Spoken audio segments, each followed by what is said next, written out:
Hey, this is Bill Simmons from the Bill Simmons Podcast, here to help you make the most of your summer with Michelob Ultra, a superior light beer worth playing for. Play for it with the guys when you're competing to see who can sink more birdies on the golf course, because winning tastes even better with Ultra on the line. Play for Ultra. Fill your fridge with Michelob Ultra this summer. Enjoy responsibly. Copyright 2025 Anheuser-Busch Michelob Ultra Light Beer, St. Louis, Missouri. This episode is brought to you by Indeed. When your computer breaks, you don't wait for it to magically start working again. You fix the problem. So why wait to hire the people your company desperately needs? Use Indeed's sponsored jobs to hire top talent fast. And even better, you only pay for results. There's no need to wait. Speed up your hiring with a $75 sponsored job credit at Indeed.com/podcast. Terms and conditions apply. This episode is brought to you by Nespresso and Samra Origins by the Weekend Coffee Collection. Introducing Samra Origins. My collaboration with Nespresso is a connection to my roots, to my mother, Samra. Coffee that hits the right notes. It transports you. Crafted with unique notes and bold, soaring flavors. Experience a taste that moves you.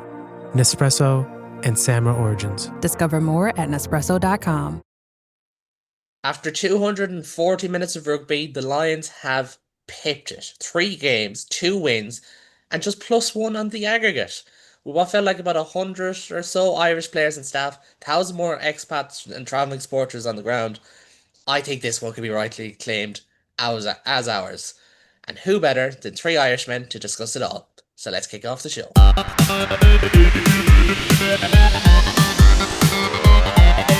Welcome to the Interpro Show.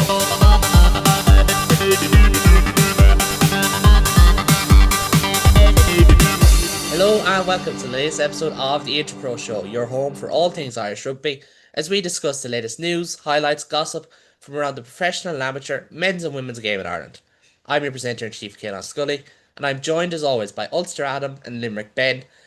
Lads, we have so much to get our teeth into, from Lions to tier rankings, women's, clear-outs, tries, so much. We will get into it all. So we're gonna start down under, and we'll return home from there. As I said, the Lions have done it. History makers. They went unbeaten in Australia in games that didn't have a stoppage due to weather. So remarkable stuff. Adam, I'll throw the first word to you. I know the third test was a bit of a damp squib, but Australia did claim it. Just your general thoughts on the 3 tests, the 9 or so games over the last number of weeks. So I went into an earlier podcast and said a win for Australia would be 2-1. I didn't expect the 2-1 to be halted by a storm, and Sky Sports keep on saying like, a lightning bolt within 10 kilometers. That's the 30 minutes restarted onto the clock, and seeing just how mental that all became. But I think it was an interesting tour. It's not one of those Lions tours I think it'd be remembered because they won it. I don't think it's going to be necessarily remembered for like any necessarily iconic moments. Like I would think of the last like 2013 Lions tour, you had sort of like the Lee Halfpenny performance and the George North try when he pointed down Will Guinea. Nothing really happened like that. There was like a couple of punches. That third test seemed like it was a scrap from the get-go. Will Skelton... That was the most action we got in about 10 weeks. It was great. Exactly, yeah. Do you know the way commentators often say, we don't like to see these things? We absolutely do like to see these things. Couple of scraps, bit of verbals, bit of fistic. Everyone in, go on. Skip. Yeah, it was good, and it was like... It's almost like you want to see that in a Lions squad, because then you can tell how much of a team they've become. I like pointed back cohesion, but I pointed back, however, to the 2013 one when Owen Farrell got rattled in the face by Brits in the Barbarians game, and they all started fighting, and that was a great tour. However, this tour didn't have that. This tour didn't have that. Like, do you know what I mean? Like, well, it did have storms. It did have pitch invaders. It did have some elite commentary of just Ronan O'Gara going, wrong option. Oh, that's lovely. And weirdly, it was weirdly enticing. It was like, I want to listen to more of this.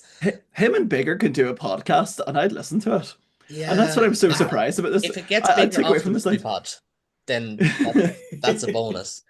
Ben, I want to bring you in here because, as we kind of said, it was a bit of a, I don't want to say a nothing tour. Lots happened. But can you tell me what happened is the other thing. We'll get on to the second test in a minute. That's where most of the action was.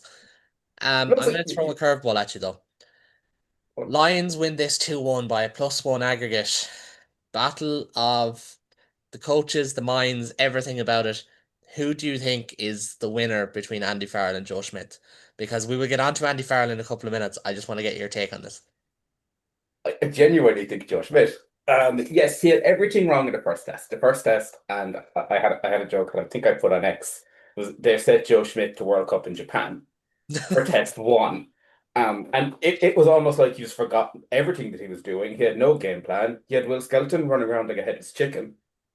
And game two and game three was exactly what you want from Australia and from a Joe Schmidt coach team. That was well organized, they were powerful, arguably won that second test. I know they didn't, and there's decisions we will come to, We'll get on to that in just a minute, yeah.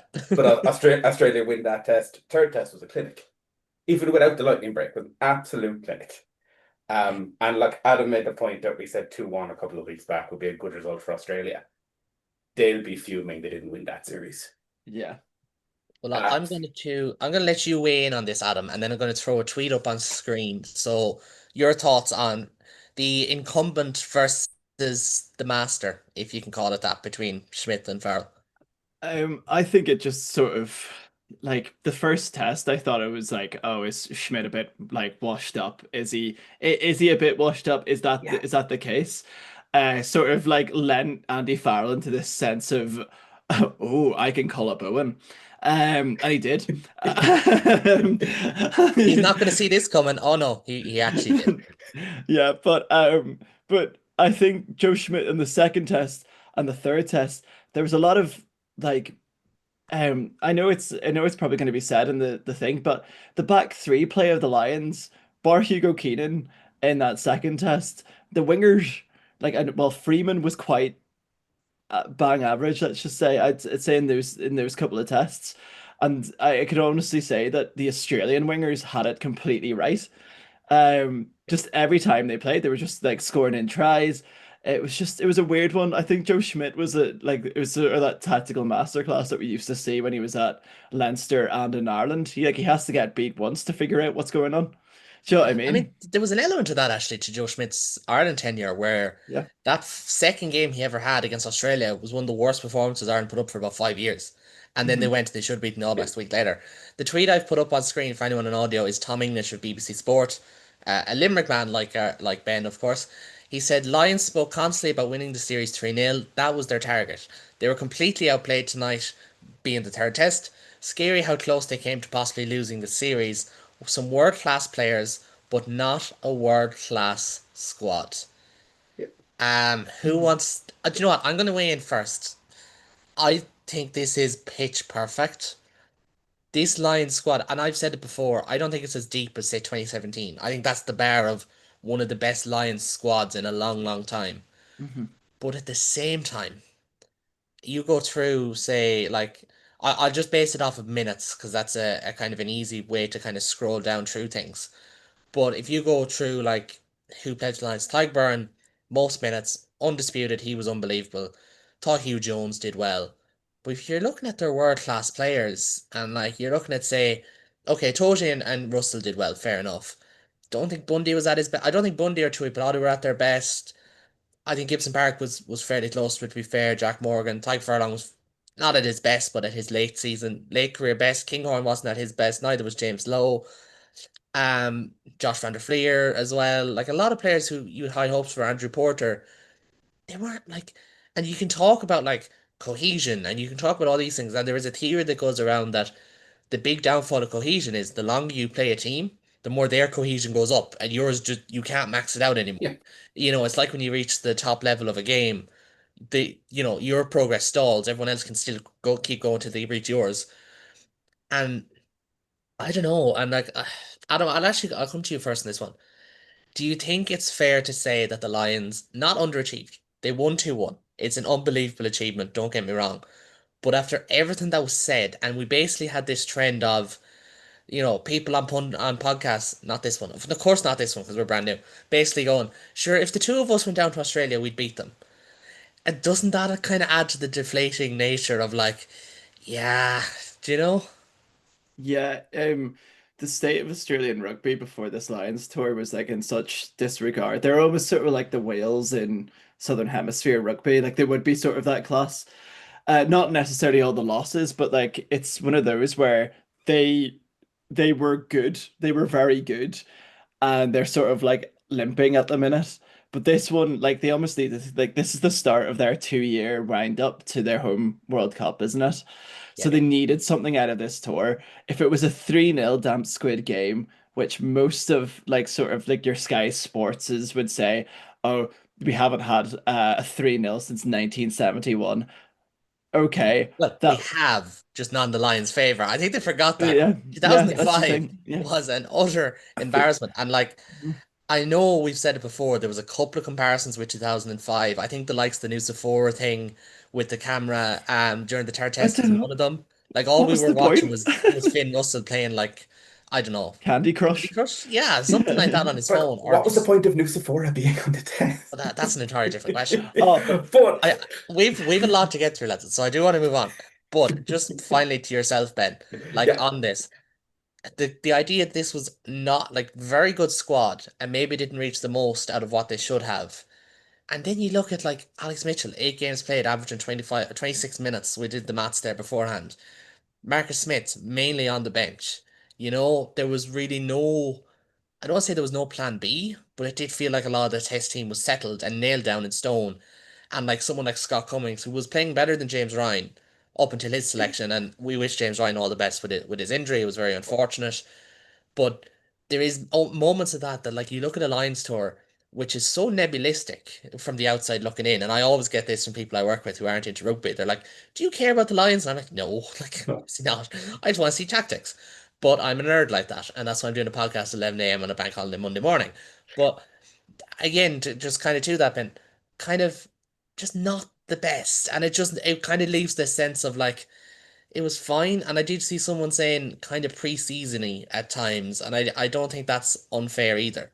no, I think preseason is actually a great way to put it. And I know we said 2-1 is an achievement, but with this squad, and considering where Australia rugby are, is 2-1 really an achievement considering how It's the an games achievement, went? but It's I an think it's achievement. it's the minimum.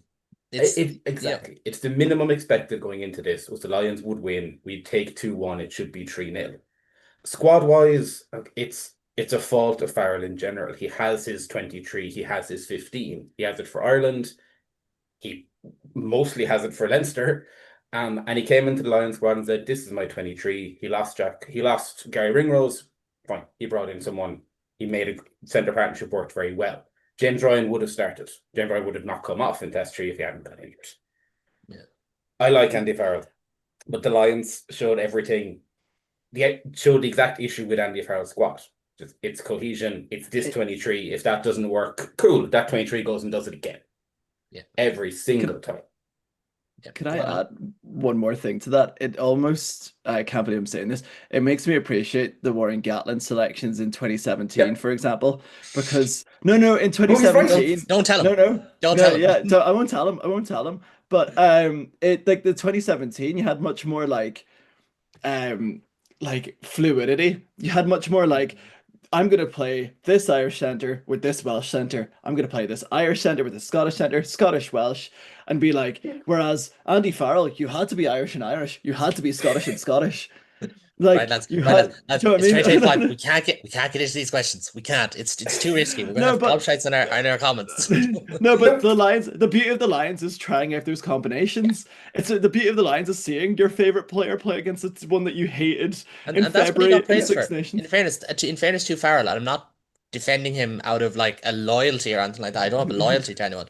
But in fairness to him, he did get praised for going with like Tui Pilatu and Ringrose and going with Yeah. Jones and Aki in the warm-up games because it was kind of seen as, oh, here we go. He's thinking, well, I don't need to blood the two lads who know each other. I'll put the other lads together, and that was really smart. But And like To be the fair, prime example is Itoje and Byrne, and I know Itoje gets held to such a high standard. yeah, Jesus, they were phenomenal. Like getting the yeah, two of them on the field, it felt like every mall was under pressure because the two of them were there, and like that says a lot. But as you kind of both said, this is Farrell ball. It's cohesion, and if at first it doesn't Eh, work, try it again. And like we've said for a while, like the Lions in my head is barbarians from Britain and Ireland. That's what it's supposed to be. Competitive barbarians tour, really. Yeah, yeah, Gatlin got that. Farrell for the midweek tests got that 100%. But when it came to chips were down, he's like, this combination will work and this combination will get me 3-0 unless I'm forced to change it. Mm-hmm. And that's not what it the Lions is about. It's meant to be fun.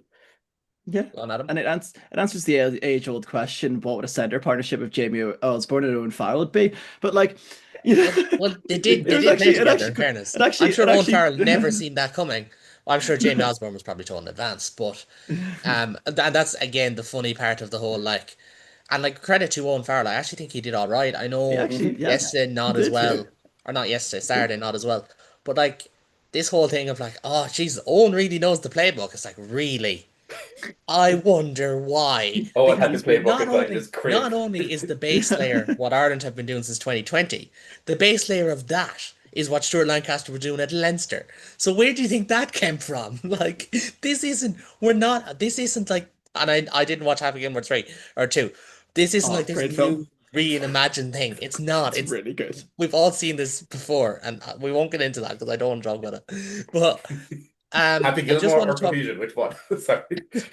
Rory McIlroy was a great actor in that film. Oh Anyway, so Jesus, Johnny Shefter like, was actually a really good actor, and he you was know what? actually a really good actor in It was If we that. have really time at good. the end, we'll talk about which rugby players we think could make good actors, and Carlo Tosano's going to be one of them, unfortunately. But that is what I wanted. That's a really bad, really good segue because I want to get into the moments of that second test. There's two in particular because Australia lost that by a score. Um, Ben, I know your opinion on the Dan Sheehan one, so I'm going to start with Adam. Yep. Dan Sheehan's try. I put up a poll on Instagram, got a good few responses. It was overwhelming. This is a try. I feel like the 2E side with me. Groupthink, maybe. Maybe have a gun to your heads. I don't know. I think you're going to say no try for that one. Yeah, I do think I think what I found about, oh no, I hate talking about like try no try, but I think it was a no try, and I think in the objectively skeptic in me and the Lions, I would love it to be a no try because this third test would have had more jeopardy. That's true. Um but yeah, it's sort of, it's one of those, isn't it? It's just whatever the ref says on the pitch. It's whatever the ref says on the pitch, and like he always, yeah, yeah. I don't want to get That into that. referee in question. But Yeah, we well, do have Exactly. a interpreting the Yeah, referee. rules. I mean, what's he meant to This, do, lads? this is a yeah. good time to bring it in That's because we true. do have a referee in our midst with the Munster Association of Referees branch, I think is what it Yes, goes by. correct. Um, you texted me on the minute, Ben, this is not a try for you. No. So without going all, ooh, the law book says this. A player can dive for the try line to score. That's absolutely fine. A Mhm. player can't dive to avoid a tackle. And Yeah, you And think it's chicken and egg situation. 100%. Like unless we're saying that the Wallabies players on the try line are purely there to look at Sheehan and give him a wave as he dives over. If they're there to attempt the tackle, which I would expect and hope they are, then it's not a try because he's actively diving to avoid a tackle. Yeah. And look, it's a difficult situation for Clarity. I am for once this season not going to hound him. I think it is, this is right, but this is right. But in the context of the game and concept of the series, it's not a try. I said to you no, the minute Sheehan touched that ball down, he can't give it. I thought that too. it, And look, I know it's so like this would have been a great conversation to have last week. I no, understand that. We made the conscious decision we weren't going to talk about the Lions after every week because we'd probably just get bored of it. Yeah. As you can kind of already tell because we're making jokes about random shit. But I said no try at the time. Ben said no try at the time. Adam, I'm pretty sure yeah, you're no try at the time. yeah. It was, you can't But that's jockey a player though. You can't. yeah, but then it's that thing of like, why is rugby like this? Do you know what I mean? And like what one my actually, you know what, I'm not going to get into my bugbears of online commentary online because fuck that. The other big incident is the Jack Morgan clear out. And this has seen such a reaction because Sky, whether it's great entertainment or shitty optics, decided to play the stand sports commentary on that during a clip at the weekend, and they were firmly, this try is going to be ruled out. That is not a legal clear out. Da da da da da. And again, you just have this sense of like, jeez, like the Lions did get out of jail in that game, and Yeah. I would have been heartbroken for Jack Morgan of all people if that was pulled up. Yeah. Now, there's two trains of thought here. One, there's about 15 of those clear outs in a game every time. Tizano just looked for the penalty this time. Two, if you're going to go and check it though, you give the penalty. My question is So, also, if that's the other way, if the roles are reversed, if it's Will Skelton, it will say on Jack Conan, last minute of a test, Lions are down by a score. The try is given to the Wallabies. Sky Sports will hold an inquisition for 3 weeks. Andy Farrell will stand up in that presser and say it's a penalty every single day of the week because it is. The second PRD decides I'm going to check my TMO and he sees the contact, it's a penalty. Like, and we'll never know. And this is where we're going to do the little bit of insider baseball here. I had this conversation with you over in France, Ben. I don't know how Andrea Piardi made that decision that Finney Witchley did not make a high tackle in the last minute of the La Rochelle game. This was playing through my head when he made this call a week and a bit ago. I was like, I don't know how he came to that conclusion, yeah, but there's also an element of like, it's done now.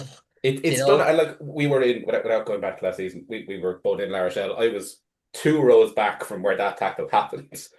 Turned to La Rochelle fan beside me and said, "Yeah, it's penalty. No way in the world he doesn't give that. It's penalty." And it was look, it's referee bingo, especially with certain referees. And he decided to go for Showtime and say, "Oh, the great result! This Munster getting something out of this." And we had Showtime again 2 weeks ago. It was what makes me look better and what makes everyone happy. And it's what But World Rugby want as well, which is it's another issue. Because like, and this is where I'm going to bring in Adam as opposed to Ben. Sorry, Ben, for silencing you on this one. But a couple of people brought in clips of like the scrums at the weekend. And like, I love Andrew Porter. Phenomenal player. He would die for his team. But like, certain angles on scrummaging do not paint him in the best light in terms of his scrummaging angles. And it's No. like this is the kind of the debate when you're going to have this debate about calls and about card color and about the nebulistic side of rugby laws. You also have to remember who's the one making the decisions. It's World Rugby, and like Yeah. the scrum is a great example of this because a referee should be calling these things, but they can't. Like even if they call resets anymore, it has to be a free kick, tap and go. It Yeah. can't be another scrum. So like we can talk about referees like until the cows come home, to use a very Irish phrase, but there's also just an element of like, well, what do you think they're being told?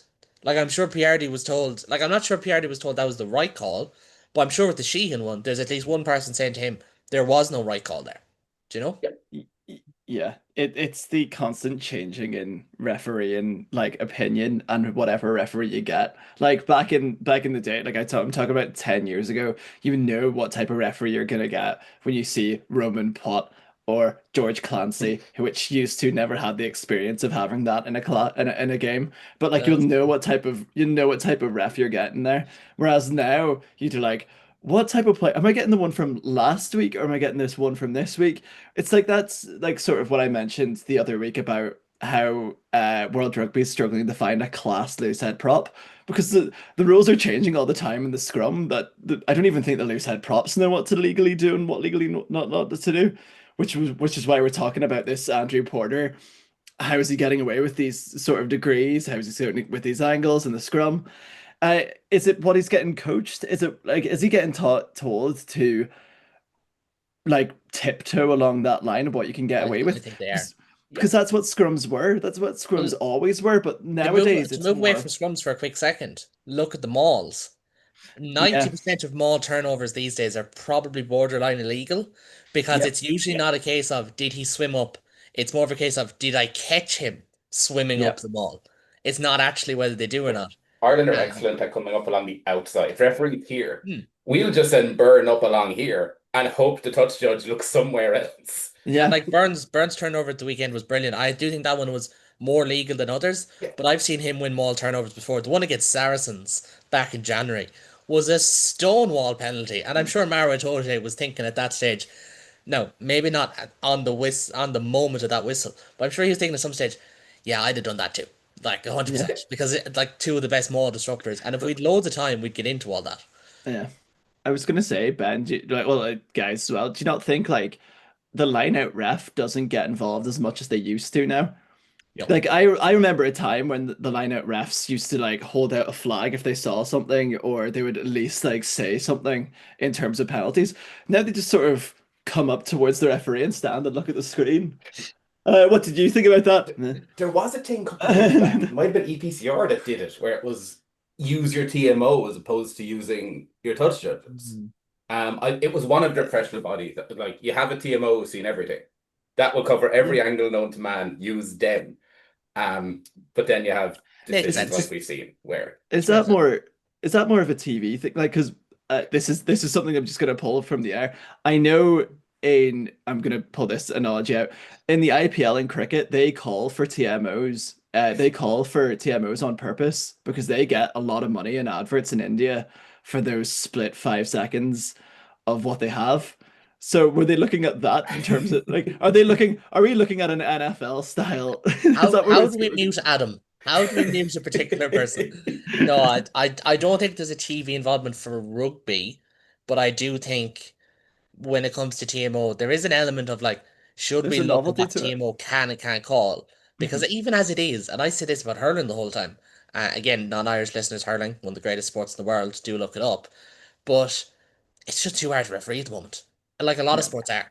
It's just too difficult to referee at the moment, and you do have to look at that. And I don't think World Rugby have the appetite because they see further refereeing as a move more towards unionization as opposed to leagueization, and I do think they want to be more like league, which is an entirely different debate. But lads, in something that is not like rugby league, we're going to do something that all the kids did 10 years ago, but we're going to do it now. And we're going to do a tier ranking of the Irish Lions players. And I just want to tell everyone that this has not been pre-planned, so if your player does not end up where you'd like it to be, it's completely off the cuff and not entirely my fault.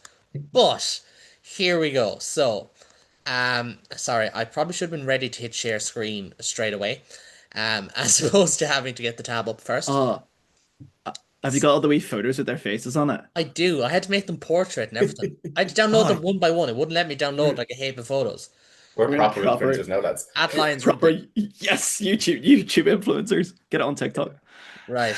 So we have five categories. I don't like the color code, and I just wasn't asked changing it. We have world class, we have consistent, and if you have a better word for consistent, that's kind of like they were decent. Fair, like throw it out. We have montage maker, and I'll get onto that first. We've unseen work, one of the great rubonics in rugby, and we have lion. So I'm gonna start us off. Sorry, lads, but this is my call. It's not my show, but it's my call. Hugo Keenan, montage maker. If that decides to work for me, it's very, very slow. There we go. Hugo Keenan is down as a montage maker. So I think that makes sense because he scored that try. It was the moment, it was, the score. And I'm going to throw in Tyke Furlong in there as well. And I'm actually going to come to you, Ben, first on this. Tyke Furlong, 9 consecutive Lions test starts. It's phenomenal. Like, it really is, Yeah. isn't it? I know I told you I'd probably break it next tour, but it's phenomenal. No, but look, Todd Furlong is one of the best props in the world. He does everything. You can put him in every single team and he will look world class. You can't have that record in the Lions jersey and not. Yeah, I've a small part to me is like to move him up to consistent because he is I Mr. just wanted to Consistent in give terms of the them Lions. that. I want to give But those lads that special category. And that's I fair. think there's more of a case that that category should be above consistent than anything else. But, I'm going to ask the really tough question to Adam, which I realize as he's the youngest in the group that I probably should ask to Ben. But Adam, in your experience, is Tyke Furlong the best Irish Lion of this era? Oh, do you know what?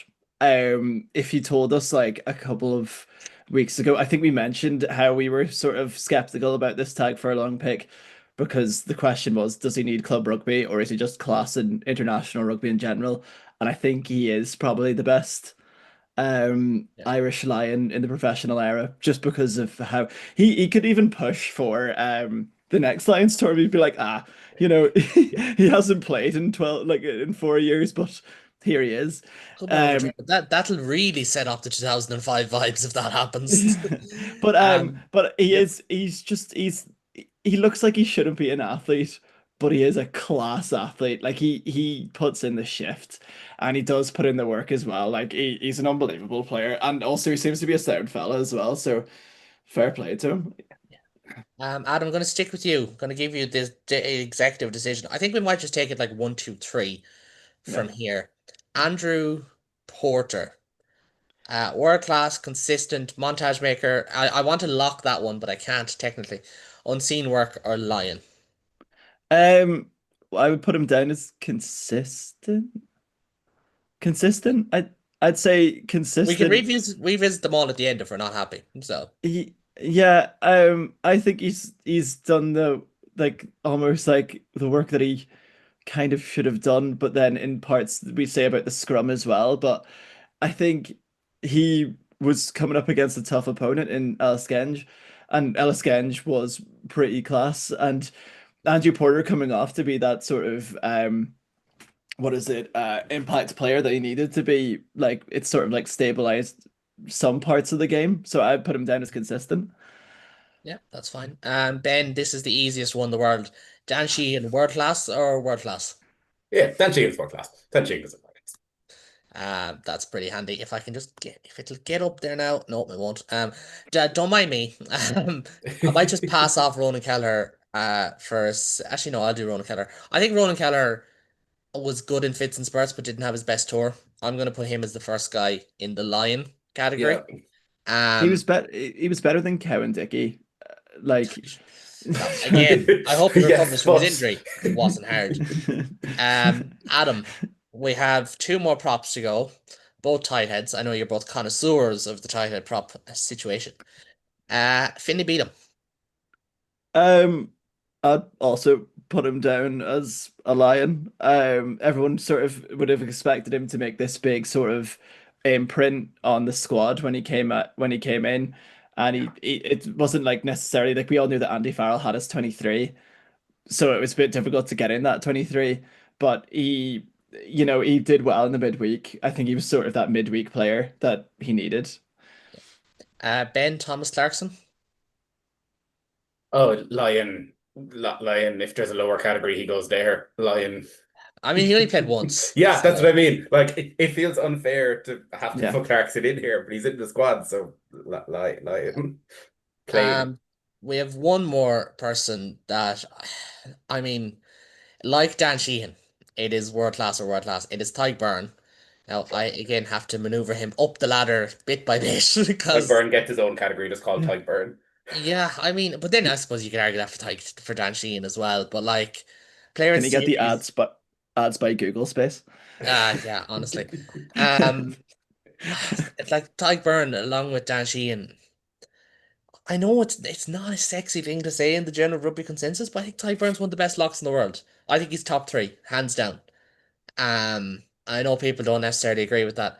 33 games this season, 32 starts. He's averaging like 76 minutes a game. He was a hero for Munster in some of their big games this year. He was a hero for the Lions.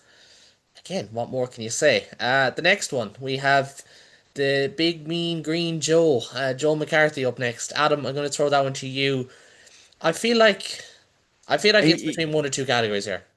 well, I would say unseen work. Yeah, I don't mind that. I think Yeah, he started very strong, but yeah, obviously with injury and all that that kicked in. I think yeah. that's very fair. Ben, James Ryan. I genuinely think unseen work. I don't I disagree think with when he that. played, he was very, very good. When he came off the bench in the second test, it really was like, He was impactful.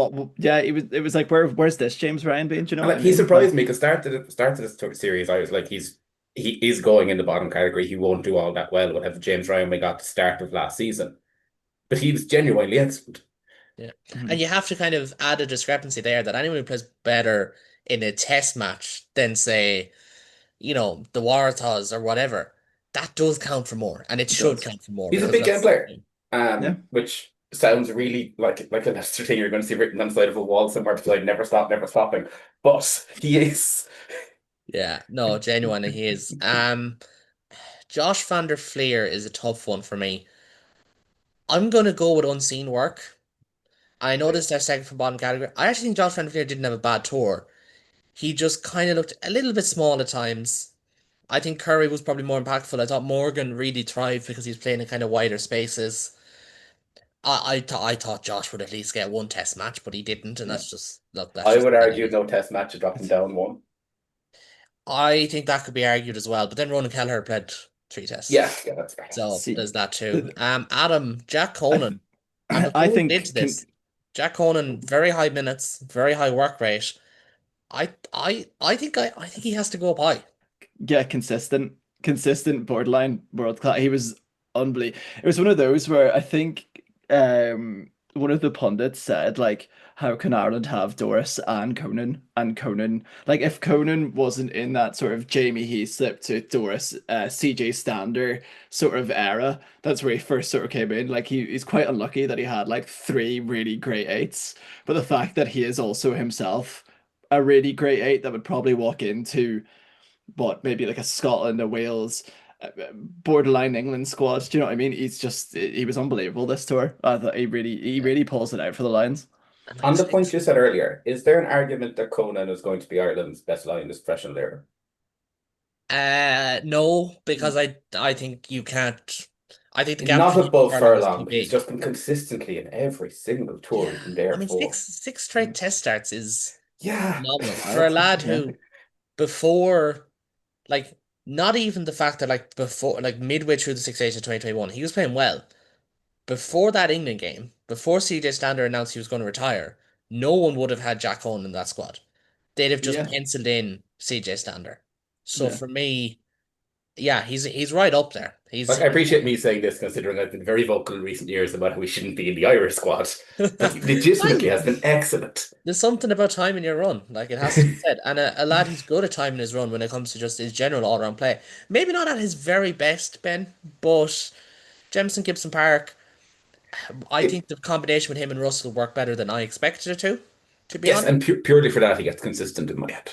Yeah, I think that's fair enough. Adam, have you anything to bring in on Jemison Gibson Park? I know a lot of the Gibson Park talk can be quite withering because, like everything else, no one's allowed to be okay.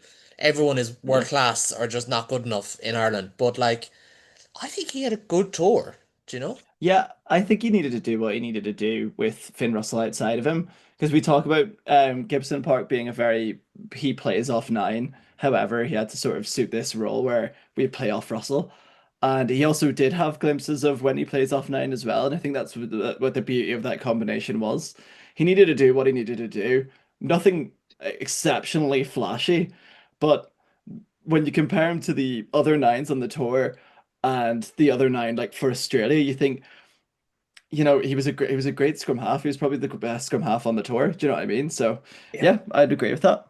Yeah, I'd agree. I now granted I do think Alex Mitchell was kind of sandbagged and wasn't given a chance to impress, but that's a different conversation. That's not Gibson Park's fault. Do you know? That's on a different person. Um, Bundy Aki has come around to me, and I think before the test you'd have put him in consistent. I think after the test you go and unseen work. I don't think he was as bad as people made out. I think there was a kind of sense that because Tuipulotu wasn't playing, he would have been better. But I don't think Tuipulotu has been at his best in 2025. I'd have Bundy in unseen work, and I think it probably has to be said I'd put him ahead of, James Ryan and Josh Van der Fleer on that. Yeah. I don't think that's too controversial. Adam, there's a couple of picks now from here, and I should say congratulations to Bundyaki and his wife on the birth of Oh their yeah, child, which Yes, was very much so. embargoed up yeah. until yesterday Congratulations. evening. Really weird article to embargo. Really, you thought that would be one that you just put out straight away, but anyways, that's media officer stuff. Gary Ringrose. If we're going to talk about players, like credit to him, he deserves credit for pulling himself out of that second test, and he may never get a Lions test cap. I don't like the revisionism around it about like, oh, you should almost give him one as an honorary thing, like anything like that. But he had a very good tour, and I think you can just Yeah. acknowledge that for what it is. When he got on tour, he had a good tour, and that's all you can ask for, really, isn't that the Uh, case? I'd say yeah, in the sort of games that you played against like Super Rugby sides and stuff like that, I would almost argue maybe a bit too montage maker in terms of like the tries he scored. He was Yeah, he did. very He it did was, do score a lot you of know what I mean? tries by his He standard, didn't scored he? he scored a lot of tries by his standard, and his attack rate was more than his standard. Like we would have argued that he was being put in there to fit the defensive setup. However, his attack, I don't know what about the back line that he was playing in, but I'd say montage maker for the amount of tries he scored, and he was, do you know what I mean? This is when you pull up that he actually didn't score enough tries. That No, he I thought, scored three, but he scored three in 4 games. Do you know what I yeah. mean? So But like like I that's put him, pretty impressive. and like credit to him for like pulling out, but like that's the thing, it has to be a safety thing. But Yeah, He would have got a test cap, like we would have said, like he would have, but you know, it's health first. But in those 4 games, 3 tests, I'd say montage maker. yeah, I mean, Ben, would you be in favor of putting him in there? Because Adams kind of put it in. It's not just about performances either. I think there will be a narrative around him now that, again, credit to him, but yeah, also there's always this sense of like going one step too far. And I do think some of the coverage went one step too far. And I think that's why he's actually a good shout for this category. To just be like, "Do you know what? Was really good, had some good stuff. He'll be remembered as a guy who probably would have played a test, but he pulled himself out. exactly. I think Just Ringos would maybe, have started the second test. I don't think there's any real debate over that. He did something very admirable. Now, I don't, the levels of discourse that went around it certainly went too far. But in terms of when he played, he was excellent. He did 100% the right thing by his own mind. And he hopefully will influence good habits going forward, I guess. Mhm. Yeah, montage maker. I wouldn't go any you'd higher hope than that. so. That's right, put him. You'd hope so, but I wouldn't hold that much hope No. if that was me, to be honest. I think the next four are all really interesting because I think we could potentially disagree on all of them. Ben, Mac Hansen first. Lion. I don't put him any higher than that. I feel really bad saying it because I love Mac, but he just didn't have, by his own standards, he I didn't mean, have the I'm gonna best pull up a footwork. stat here. The only two outside backs not to score a try was himself and Blair Kinghorn, and I don't think anyone would be saying that Blair Kinghorn was at his best, to be honest. No, and like you can argue Hansen didn't have the best season in general. He Yeah, had a chance in the Lions tour to show he is as good as we know he is. Unfortunately, wasn't at his best. Here, he can't go above line. showed flashes in fairness. Um, James Lowe, two test starts, comes up with one of the big plays in the second test, which is why it is super hard for me to make a call on this because I was counting ahead and I was like, shit, this one's gonna come up to me, and I'm not a big fan of this. But yeah, what do you think, lads? Because I think you could make a case that he's in probably weirdly consistent because I don't think he was like either too high or too low. Don't think he was at his best. I think you can make a case for any of those bottom three. So Adam, quickly, in a word, which one is he in? Or 2 words, Brendan. Um, Unseen work. Ben? Lion. Oh, I'm gonna go unseen Okay. just because of that offload and his ability to turn I nothing into something, and he's shown that for so long for Ireland. But The issue with the back three was they weren't used enough in that no, system. Yeah. no. They weren't Um, used enough because when you think of like the Lions went past, like Tommy Freeman started 3 tests. What did he objectively do? What did Mac Hansen objectively do? What did like Lowe Bar, objectively like bar, he bar like the those last 20 minutes of that flashes? second test, I don't think they Yeah, did a lot.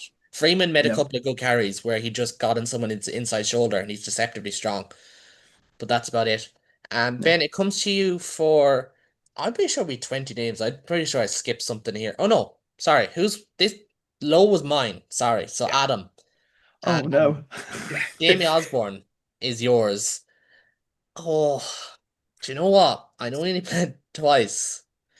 He was pretty good to be He fair. was good. He was pretty good. Like was it can that be like borderline? Oh no, he only played Can it be, once. Sorry. I oh, thought he played twice. right. Uh, That's on me. uh, Sorry, guys. He I, was good when he played. he was Oh, good. God. He was good when he played, and that's why this is like we're gonna get the comments coming like you can't judge him off that. However, you could if playing one game, scoring one try, being objectively good, would you put him like above the likes of Mac that's played how many games did Mac play? Mac played 5 games, I'm pretty sure. Yeah, that's the thing. Like you can't. He has to be objectively in Lion because he only played once, if we're and that's criticizing not. Mac for not doing enough, and then But Yeah, Yeah. that's the thing. But then, do we want to set a bin fire in the comments? Well, you see, the flip side of that is, Ben, and I know we're pretty close on time and we already have to cover the women's game next, but Jamie Osborne came into this squad under a lot of scrutiny Yep. very, very He well. And I'm that, he fairly did. sure we were Did very he? critical of him 2 weeks We ago. were. Yeah, we to be were. fair, I think we're more critical of the selection rather than Osborne. I think Yes, we're yes, fairly yes, confident in yes. Osborne's abilities. Yeah, I think Osborne should have been in the Lions like squad in the general scheme of things. It's sort of Hmm. like that Darcy Graham should have been in the general squad. Do you Well, know what I mean? Like, do you know what? Lee can clip this up if you want. I don't think Darcy Graham should have, and I think the way that the tour panned out proved that. I don't think he'd made a difference, to be honest. But well, so you can't do a lot in so 16 where minutes. are we Like, going? Osborne then. Unseen work, Lion. He had a very good 80 minutes, and like he moved around the backline that unseen, game. I'd say unseen. Will Yeah. we go high ahead of Bundy? Not ahead of Bundy. No, Okay, he's No. okay. Sorry. Okay, I'm gonna put him behind James Ryan, so because you can't go. Can we shift low up a little bit higher? He did start two Um, tests compared to the that's rest of true. the. Do you know what I mean? That's true. I'll give you that. Because Osborne had a brilliant 80 minutes. Finally, here's the one now. I can't believe this has fallen to Ben. I've absolutely screwed the booch on this. Speaking of Andy dumpster fires Farrell. in the comments. Now, can I just go through this, right? 2001 lost. 2005 lost 3-0. 2009 lost by the time the second test came around. 2013 won. Andy Farrell was also on that tour. 2017 draw. 2021 lost. 2025 they won again. But I feel like you're not going to put Andy Farrell as, even though montage maker he probably fits the bill. I don't think he's going to hit world class. So Ben, He's above Lion. There's no debating that. okay. Um, Do we go montage maker because he's the coach and he'll be the face of it? Uh, no, he didn't make any montages. Johnny made more I than was he gonna did. say Unseen work. Right? Unseen work. I think because it was a tour they should have won, and okay, they did win it. But Andy Farrell did what Andy Farrell does. Like I don't disagree with that, to be he honest. did nothing I will special. I will keep Unfortunately, going. I'm I'm gonna sorry. try Please and zoom don't out and hound get me. screenshots. like, would you argue that this Lions tour didn't have any arguably, bar like the probably Hugo Keenan try, any arguably objectively great tries? Do you know what I And mean? it's Like had a few in the series now, in in, fairness. in the series against James like Lowe's the is it, setup in yeah, was it the second test? That's yeah, incredible. yeah. So Yeah. like, but And then would you the like? Tom Wright try was phenomenal. But it felt like the 2017 tour, it was just like you had to score Yeah. brilliant tries, and the other team had to score brilliant tries. But these most of these ones were like typical Andy Farrell, bash ball, throw it Yeah. to I Shane on mean, the wing. You know, they did say we have to get more direct and do all that, and they did. Just really quickly for our podcast listeners, because we do need to start wrapping up soon. World class, Tyke Byrne, Dan Sheehan. We okay with that? Yeah. yep, Okay. Consistent, Jack Conan, Andrew Porter, Jameson Gibson Park. Yeah. Okay. yeah, Montage maker, Hugo Keenan, Tyke Furlong, Gary Ringos.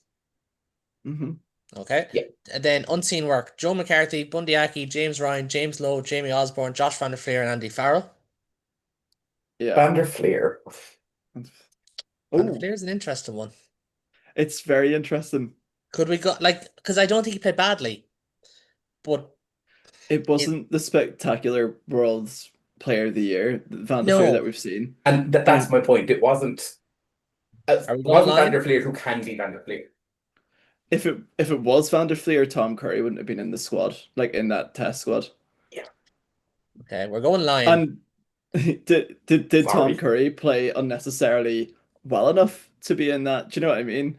I think Tom One of Curry those. proved the selection was the right call. Yeah, he definitely did. But it was that thing that did Van der Fleer put enough pressure on him that we all thought he should have Well, I to don't be know in that respect test to squad. Vanderfleer. No, He's very good and had a good tour, like but he wasn't as good as we all know he can be. And I think he may have been the third best open side on the tour. Yeah. I yeah. think And that's the side of it.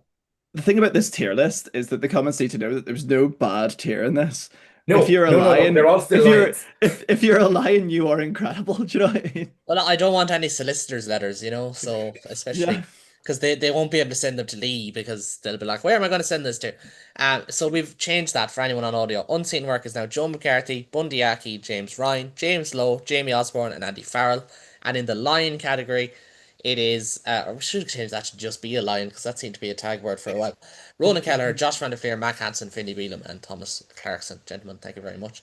We are going to move on because we still have loads to talk about. Well, we've got one game to talk about, and the lads decided, oh, I can't see this because I'm watching other things. I'm like, okay, fair enough, but right, I'll just fucking carry the load here. So what we do have to discuss is Ireland's win over Scotland at the weekend. Ireland women down in Cork taking on the Scots, who they'd lost to in the Six Nations, but come out on top by 27 points to 21. It was actually a pretty impressive win, considering they were 14-0 down at one stage. Um, I suppose, like, where do you start in a game like this? Like, Ben, we kind of spoken about it before with different things. World Cup warm-ups they are very pre-seasony. This was a very pre-seasony game, like, for sure. I know you didn't really get to see a lot of it, but I look, win. hang up. I listened to most of it on radio. But what I heard, we started very sloppy, but when the game got going, when they got into their cohesion and flow, they actually started playing very well. And Scotland Yeah. had no real answer by the last 20 minutes of the game. Can And I that's can what you I want the jump World Cup warm up. can I jump in there? Because Grace Moore gave a fantastic answer to this in an interview to Michael Corcoran, who was doing the commentary on radio that you had been listening to. And look, I know I'm biased because I heard this the day before and got to type it up. She said, and I think this is a fantastic answer. Rugby is not always a perfect game, and yeah, the start wasn't great, but we came together and we stuck in it together. We pulled each other out of those deep places. We got into our purple patches, and we grew as a team together throughout that game. And I'm like, and I know this is a rant, right? But why can't more press conferences be like this? Because I've sat in so many of them where I've heard Tom Ahern being asked, like, what's the difference between playing 4 and 5? And I've asked, like, I've heard the most random ass questions that don't help anything. And I'm like, that's a really, really good answer in terms of, Yeah. yeah, we were poor, but you know what? We turned to each other and we said, we got this. It's the first 20 minutes of our season. We'll be fine. It's a great answer. But, like, I don't know. And it's, I could rant for days about lots of things, as people will find out over the course of the season. Very interestingly, Ireland had a couple of returnees. Sam Monaghan only played 34 minutes in this game, but did look impactful when she was on, especially the last passages. There was a couple of debutants, Ivana Kiripati and Nancy McGillivray from the start, and Ailish Quinn from the bench. Ailish Quinn of Ballina. Ballina, of course, home of Caelan Doris, the Ireland captain.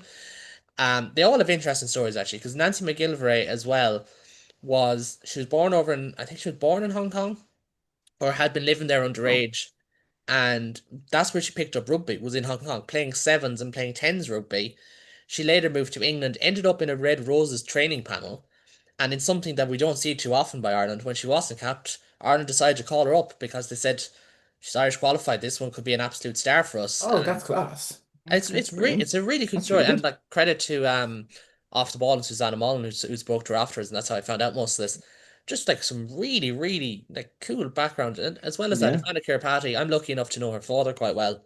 Used to play for Buccaneers in the AIL, and when I say this man is a gentle giant, Colo Kiripati, the epitome of it. Like I've seen that lad run over, or that the man, he's much older than me, run over guys at AIL level, and then just handshake and a hug and whatever else that needs to be done. Like a giant and a brilliant coach over at Craig's. And I think this is one thing that we will touch on with the women's team. So many different clubs involved. Ballinasloe, Craig's. I know Ballina's a little bit different now. Amy DeCostigan came from somewhere in Tipperary. I can't remember. Was she Clonwilliam in Tipperary? I think I could be wrong. That Obviously might be two a for bit premature, Ballinasloe, as yeah. I said. Like you just have these different clubs. Dervla Nicovard, who I have it in my notes here that she came from. See, Give me 2 seconds. Give me 2 seconds. I have my notes for the World Cup. She's from Ballincollig. Again, another club who's just rising and rising in recent years, and I really like that. But I saw her trying highlights. It's fantastic. Excellent yeah, finish. great delivery. Excellent finish. I did hear Really Fiona good. Hayes saying I've played with her. There was no way she was giving that to someone else to put it in. But credit to her, she's had like a really up and down. Like she was first in an Ireland squad at 17. She's like 26 now.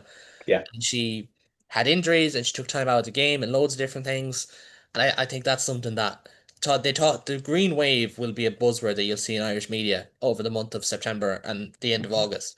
There's a green wave behind this team. It's gonna be a lot of fans in Brighton. It's gonna be really, really cool. Um, just a shout out again to Grace Moore, who was brilliant. I thought, Clean Maloney McDonald was tidy. Maeve Deedy was brilliant at fullback as well. But again, you kind of talk about these things, and World Cup warm-up games shouldn't mean that much. But like Scotland had played a week before, raced into a 14-0 lead. They'd already beaten Ireland back in April in the last game of the Six Nations. This is an Ireland team without Dorothy Wall, without Aoife Wafer, without Erin King. Neve Jones was on the bench, as was Linda Dewgang, Fiona Jute, a few like that. Not first choice. Stacey Flood wasn't involved, for instance, Aoife Dalton. They grounded out. And they scored, what was it, 5 tries in the end, and they grounded out and they got the win. They'll play Canada next week. And Ben, I know you were going to touch on this. Canada, a lot of people reckon they're probably the real sleeping giant of the tournament because they're kind of coming in under the radar. They're probably this Grace Moore or Brittany Hogan, I can't remember which, said probably the second best team in the world at the moment. That'll be a tough game for Ireland, but the fact that they had a competitive game is probably important as well because the Six Nations can tend to be very much get hammered by England, beat a couple of teams very convincingly, to have a really competitive game off the bat and to come out on top. That Yeah. just sets you on the right path as well. And like I think it doesn't expect like the Canada game might not go great, but again, it's all about building going towards the World Cup. Last time we played Canada, tough day out. Again, they Well, learned from it was a it. narrow loss, just Yeah, 20 minutes of indiscipline cost them. I I played many times. You don't learn an awful lot from warm ups. The Scotland game actually showed us more than I thought we would. Mm. A couple of players put their names up to get on that plane, which is fantastic. And look, may not be Canada fine, but going to England, we're in a healthy place. We'd be looking Yeah, at no, knockout anyway and go from there. I'd agree. And I think of that, like I think Dervly Nicky and Nancy McGillivray and Maeve Deedy are probably the ones who really stood out for that because I think they actually like you're like, okay, they may have played themselves onto a plane here, with, Yeah, with those performances. And that's what you want to see.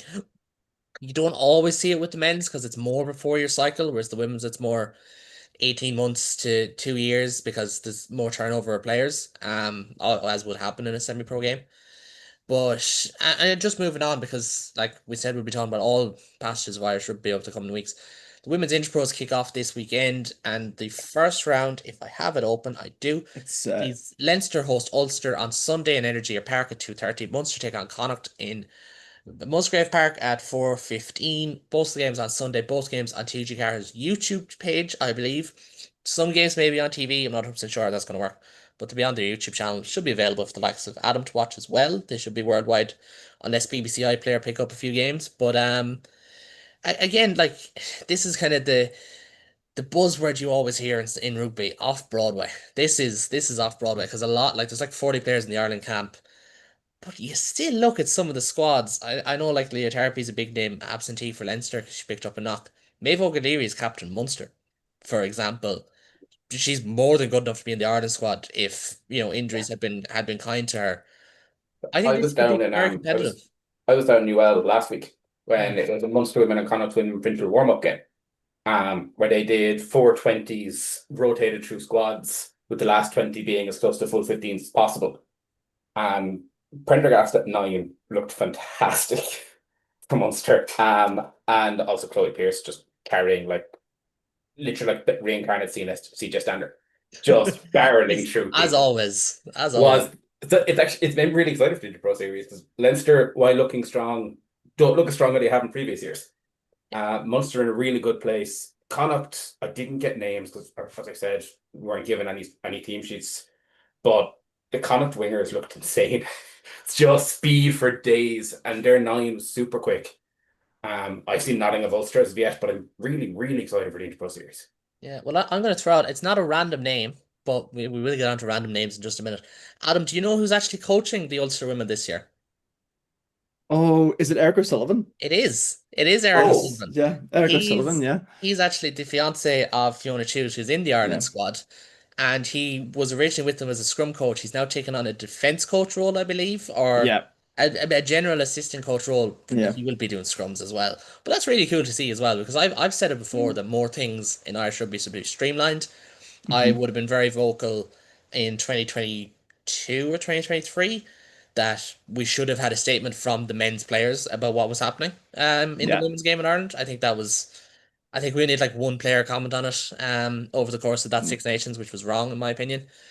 But Yeah, no, that's definitely good to see. I don't know why he's like as a coach, but like Ulster have a I habit of producing lads who want to be top AIL coaches, so maybe yeah. that's a pathway for him. I think Eric O'Sullivan, like he had his struggles with injury and stuff like that as well. So him doing that coaching side of things, I reckon he's an incredible knowledge of the game. Like when he first burst onto the scene, it just seemed like he had this incredible base knowledge of the game. So I'm excited to see what he Still can has one do. test cap to his name Yeah. against Georgia. Back when he was Yeah. backing up Finley Bealham at Loosehead, but I think that might be as random as we're going to get today. But like Well, really fun. Sorry, Well, guys. we get onto that thing. Really fun like bunch of fixtures in this, and I suppose the one caveat that I will say is each of the last couple of years since COVID, it has been Munster against Leinster. It's predominantly a Munster v Leinster competition to see who wins. Um, but this year might be a little bit different because obviously Leinster have so many players in the Ireland squad. Munster would have a good few players in the Ireland squad as well. Granted, they'll have more of that core UL Bohemians side who went on to win the All Ireland League. In a cracking and one of the best games of rugby that I That was seen last stunning year final. was that final between Railway and UL Bows. Just end to end, brilliant stuff. And as well as that, you might have a couple of players dropping back to play the later stage of the Interpros if they miss out on selection. You think of Yes. like Kate Flannery and Nicole Fowley, very unlikely Ireland bring more than two tens, considering the minutes Dan O'Brien gets, just as an example. So you could see players in the latter stages. The finals day will be in Donnybrook on Saturday. Is that confirmed as Donnybrook? Yeah. It's confirmed as Okay. Donnybrook as Saturday the 30th of August. But there's no clash with Ireland. I No. believe, if I looked into it. I think Ireland played the Sunday, if I'm right. I think Ireland might be playing three Sundays in a row. I could be wrong. But I looked into it, I'm pretty sure there's no clash in terms of either fixture times or whatever way they've done it. There's no like direct clash. So again, these games are going to be on TG cards. They're going to be streamed in some capacity. Well worth watching. There'll be some good players there, and they could be the players playing in the Six Nations next year. Um, lads, I was going to do World Cup kits for Ireland because they are unreal. That away kit. My God. Yeah, that So week nice. it's lovely. But Stunning. Yeah. we'll talk about that in a bit because they're either going to wear that either against Canada or in one of their first two games, more than likely, because you have to sell jerseys. So we'll talk about that another time. The I don't think there's any major news in Irish rugby recently. I know a couple of teams are probably still holding out to maybe get assigned to. I know Leinster announced their academy. We'll get onto that when we do our Leinster season preview, which will probably be one of the last ones in September because they are the reigning champions. But Adam, it's that time of the evening or the morning or the afternoon or whatever it is that we're going to just talk about random rugby players for. Yeah, it's I'd actually love we did like a mini segment and just put it up on YouTube and just did random Irish rugby players you may have forgotten about every single week. um And I might even so ask you, Ben. Go on, Adam. Is there anyone that comes to mind? So my dad told me because I was just back home for a couple of days. My dad told me because he's a cricket umpire, he umpired Mike McComish and Ian Whitten. Oh my goodness. They were playing on the same team, and I was just like, unbelievable. I was like, it really writes itself here. I remember those guys. Well, Ian That's Hitton, not as stunning. bad, but like, wow. Didn't Yeah, McCormick have a but stint with Connacht? Didn't he he? did. I think he started with. He might have started with Connacht, and then he came to Really? Ulster. But Him. he's from Lisbon. Like, hold on, Yeah. let's have a look. Because that's so right. Because him and Roger Wilson, and there's someone else that came through at that period. Oh my God, Rod what's his, Willie Anderson's son. What's his name again? Um, Woody Anderson's son. What, the yeah. fashion designer?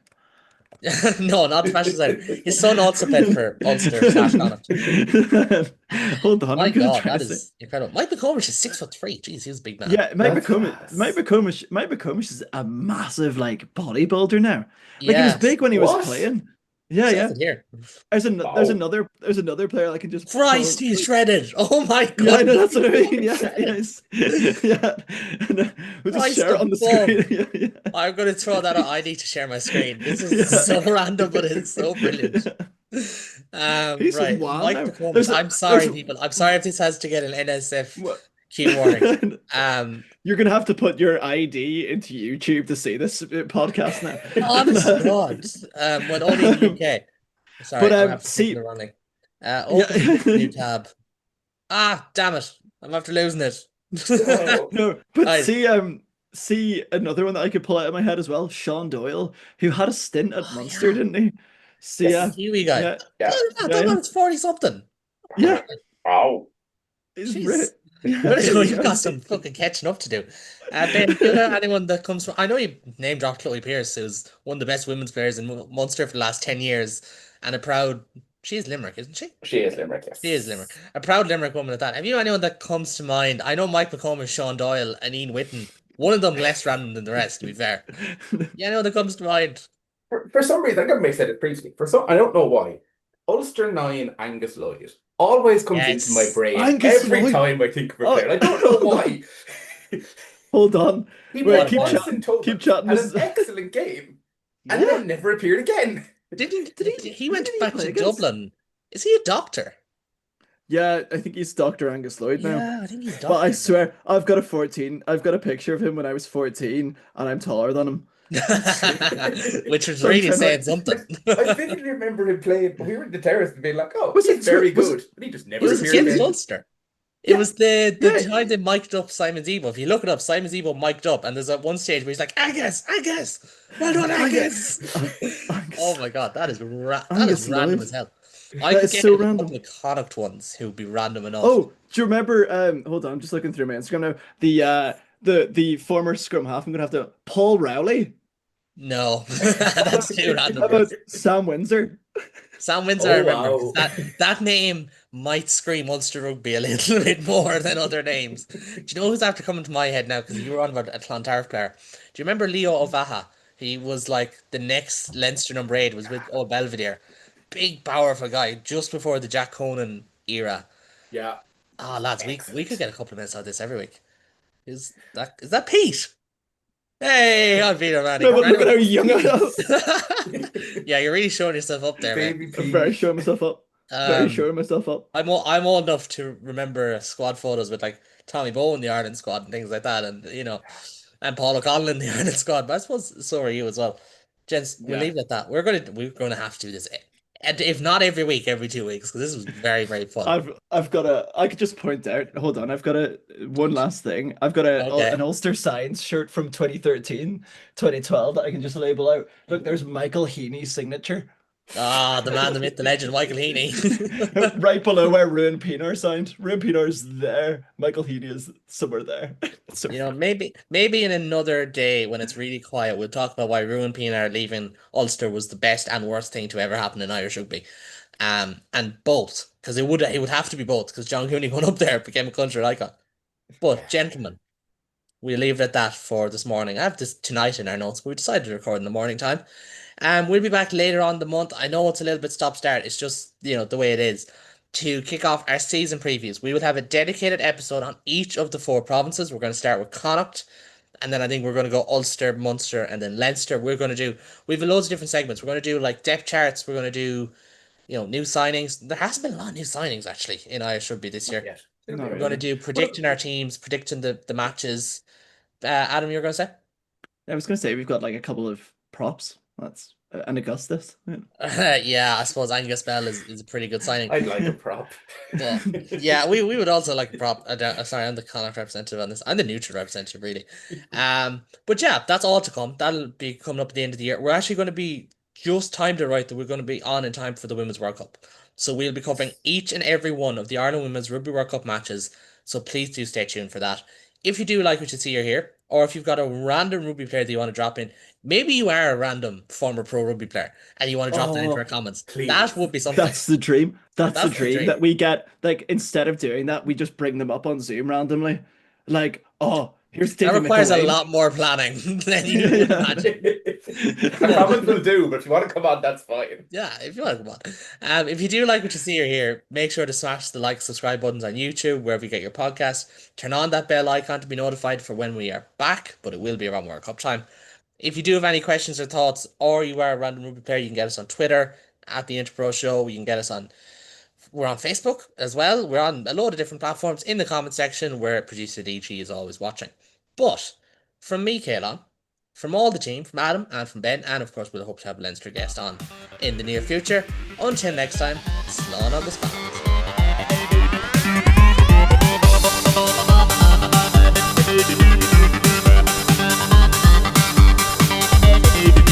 Thank you for listening to the Interpro Show. We'll be back with more of the same next week. And if you've got time, give us a like and a rate on social media and a subscribe on YouTube. All the best.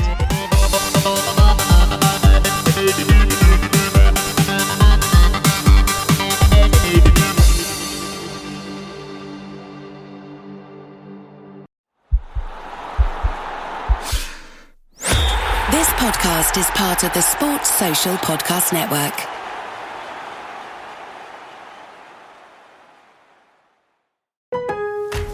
Lowe's knows how to help make your home holiday ready for less. Get Select Style Selections vinyl flooring for just $1.99 per square foot and have it installed before the festivities begin. Our team can help you every step of the way. See a Lowe's Red Vest associate or visit Lowe's.com/holiday install to get started. Lowe's, we help, you save. Basic install only. Date restrictions apply. Subject to availability. Installed by independent contractors. See associate for details. Contiguous U.S. only.